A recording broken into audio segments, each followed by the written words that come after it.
think another thing that you're saying about like the whole like sellout aspect, I just don't know what people that like pin that on bands like expect bands to do. Like, did you expect No Doubt to sign like a like a deal at a major record label and keep playing ska punk? Like, for example, when again, not a ska example, but AFI, like, did people really expect them to keep writing like the same types of albums they were writing once they got signed? I don't think so, you know? I think that's pretty cool, you know? Yeah, so I'm not one of those people. I think if you could figure out how to make money playing music, then you've won the game, and good for you. And I also don't think that if you put out a pop record or a more poppy sounding record, I don't think that takes away from your previous record. Like, if you don't like Return of Saturn by No Doubt, you can still listen to Tragic Kingdom. It doesn't change it, you know? You can still listen to their self-titled album from before that. So people that don't want bands to change, they keep wanting the same thing. I don't get that, and I'm totally fine with it. But I also see, you know, look at the Mighty Mighty Boss Tones as an example, like, because they did just that. They signed a major label deal and they put out the record they wanted to make. You know,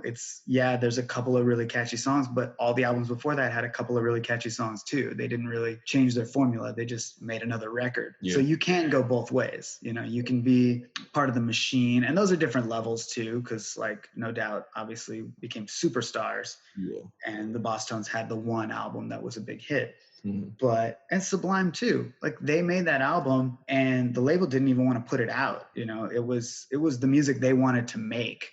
Nobody was telling Sublime like, oh, we need to, like, Wrong Way. It was a huge hit and it's a straight up ska song. It doesn't make any sense on paper for the label to do that, you know? And then if they've got like the crazy lyrics and like the fast punk music and then the straight reggae songs and the dub music. And it's, as an album from a commercial standpoint, if you were the head of that label, you wouldn't want to put that album out, and you'd be like, this doesn't make sense. It's not a pop record. And then it goes on to be one of the highest selling albums of all time because of that, the musical integrity or whatever you want to call it, where they just made the music they wanted to make. So there's both sides. Nothing against any band that wants to make some money. I'm a big Blink-182 fan. I'm a big Green Day fan. Those bands, you know, clearly changed their sound when they got more money, you know, bigger name producers, those kind of things. And then sometimes they come back to it after a little while and they get back to their roots. It's whatever, you know? They're musicians making music. Of course. Who cares? It's not my music, it's their music. Of course. Did you ever listen to Gwen Stefani's like solo stuff or Sure. Yeah. I had a radio in the early 2000s. Oh, okay. But you never. I mean, I didn't buy it. I'm not. I got you. But you know, I ain't no hollaback girl. Right. Or whatever. Yeah. Some of that stuff is fun. It's like pop club hits. Yeah. Or it's like My Shit Is Bananas or whatever it was. BANANAS. Yeah. And now she's doing country music. So really? Whatever. Yeah, with her husband, and they did like a Christmas song that was all over the radio. Oh, nice. It's like she just wants to make music. You know, she's a singer. She wants to do that and have a clothing line, and that's great. And then to think back that like everybody knows Gwen Stefani, but there was a time for like 10 years when she was just a ska kid in the ska scene playing in a ska band. Yeah. It's kind of cool to me.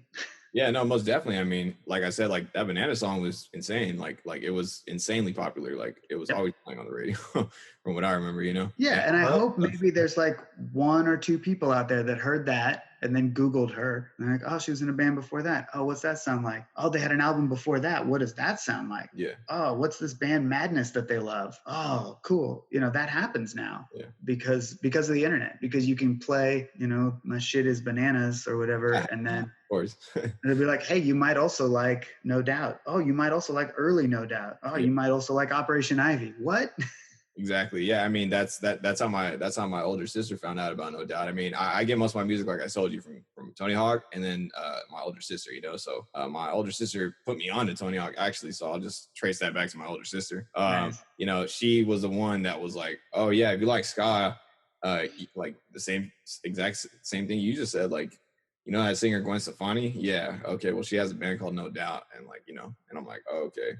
You know, and it's like, you know, that's exactly how, I mean, I just think, I think you're right. I think people do their homework and they're like, oh shit. Okay. You know, I was going to ask you, Sublime kind of like started a whole trend. I mean, I think it's an Iration song or a Dirty Head song, or one one of those two, they have like lyrics directly saying like, oh yeah, like I've always wanted to like, grow up and sing and write like Brad Lee or something like that. You know, and if bands dedicate like whole sets.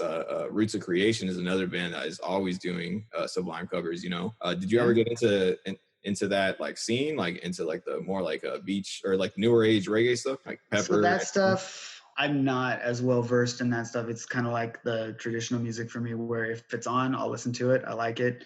I got nothing against it. And there's some of those bands, you know, like we opened for Pepper back in the day. I don't know if that counts. And like Ballyhoo, they're pretty fantastic. But like, that scene to me, there's something about like a shirtless dude bro on the beach that is just not my scene. I'm like Got you. I'm not like a Cali beach guy. I'm a Pacific Northwest, you know, Star Wars nerd. So yeah, it's a different vibe, and it didn't feel like my scene. It didn't quite feel to me like it had the same level of inclusion that the ska scene has, where, you know, you'd have all these different kinds of people. It felt a little bit more like people who I wouldn't have been friends with in high school listen to that music, which, you know, that's just me stereotyping from the few live shows I've been to. So I don't know. The music's good.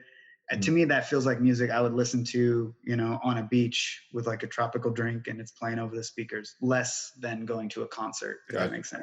It's like relaxing music. It's not active music. Of course. Yeah, most definitely. I mean, you know, because, you know, there's bands from all spectrums. I mean, even like, you know, the main offspring from Sublime, is, you know, Long Beach Dub All-Stars, which were really huge.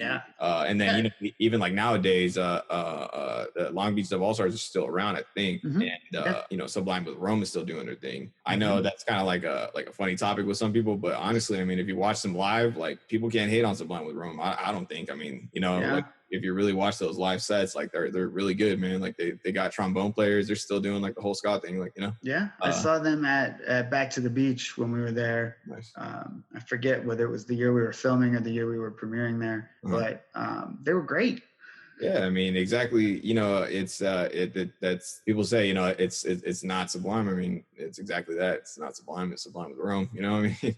You know, it's Rome songwriting with Eric Wilson. You know. Yeah, and or less, you know, and it's the closest you're gonna get to like to see them with thousands of other people, and when they play those Sublime songs. Exactly. Yeah. It feels like if you close your eyes and you're just kind of into it, because I never got to go to a big Sublime show in the 90s. Very few people did, because like I said, he died before they would have done arena tours. They would have. They totally could have, but they couldn't.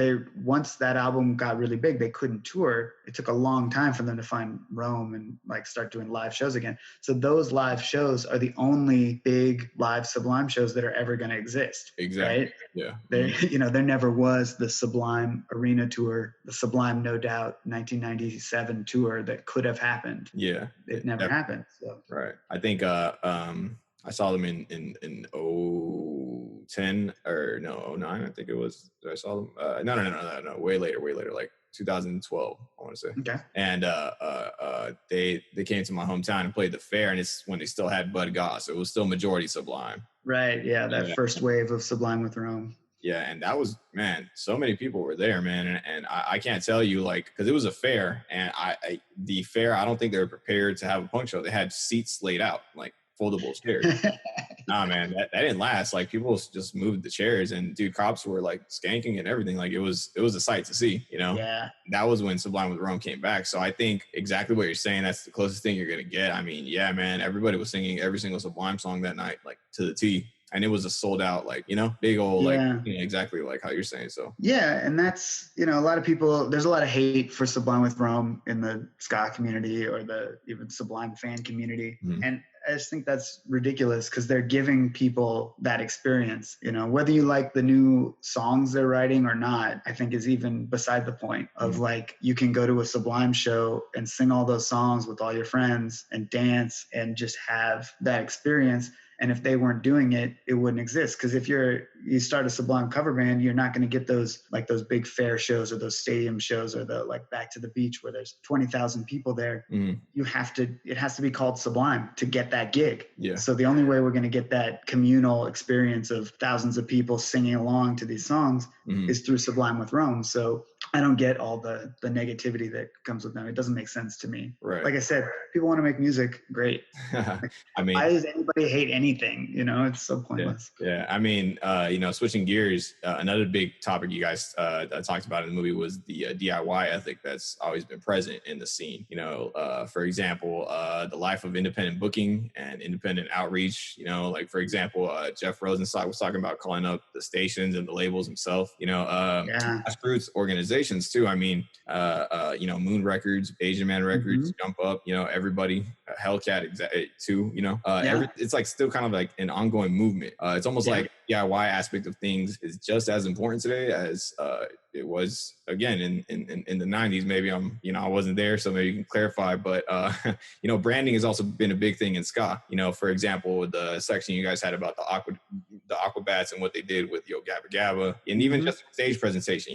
With merchandise. Even you guys had a section where it was the bass player or the guitarist from Voodoo Glow Skulls, but he was explaining to keep a band fed, and simultaneously you guys were filming the merch table and they were just making sales, which is a big thing that I think some bands used to miss, but now in 2020 they're kind of all catching on. Like, oh, we kind of need our own assets if we're gonna try and elbow ourselves into the conversation. Do you like what's going on in 2020? I mean, bands are dropping videos every week, man. Whether it's like a music video that's well done or live sessions or, merch stuff. I mean, I love it.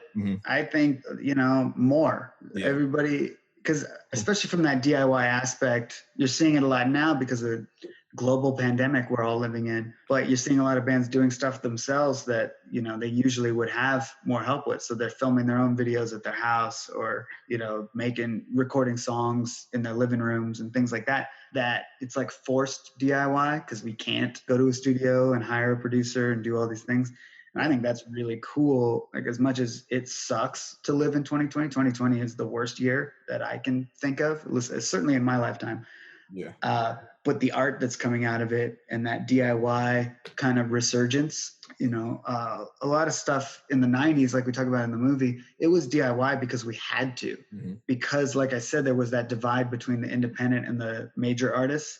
And the independent artists, you couldn't afford to do the things that the big artists could do. So you had to do it yourself. You had to learn how to book the tour, how to make the t-shirts, how to, record. Digital recording was just coming out. So a lot of bands were figuring it out. At least bands that I was in, we'd get a computer that had like a 1 gigabyte hard drive that you could maybe record like 3 songs, then you had to burn them to a CD, and then you could do 3 more because the computer was full. That kind of thing. But it was like the Wild West. People were just figuring stuff out. And websites, you'd have to make your own websites because there wasn't social media. You had to have a .com for somebody to find you. Like Rosenstock said, you would just pick up the phone and call people. Or like when I was in 1999, I was a real big Fish fan. And so I figured out somehow through email or AOL, it was America Online at the time, but I found Aaron Barrett's like chat name. And so I would chat to him and be like, hey, you got to check out my band. Hey, you got to check out my band. And finally he did. And that's how we got to like open their Northwest tour with Sum 41. Nice. Because it was so, underground, like bands would help each other out. And you would do that kind of stuff. And I think definitely in the ska scene, that never went away. You always see bands lifting each other up. It's less of a competition. I feel like it's more of like everybody working together, trying to make this scene. And the DIY aspect, I think it also comes from the people. These people in the ska bands, a lot of them are also in punk bands or were in punk bands, or they're like band geeks, and, you just... trying to fight your way through the world. But it does seem a little easier now with social media, with the internet. Like the DIY is less like physically going and doing a thing with your hands, and it's more typing and getting that perfect post and getting all the likes. But you still see that community where people are sharing each other's stuff and boosting the signal. So I mean, the methods have changed, but the idea is always the same. Most definitely. And I think you're definitely right about the social media thing. I mean, everyone is trying to get that traction. Everyone's trying to get that, like all those reacts and all the, whatever's going to bump the post up. But I think also what you're saying about at the same time, when you do the communal stuff, it kind of helps you, because I'll give you an example. Where I live, there's a recreational community center, right? I know people there, and so they're like, why don't you host a ska night? Let's do it.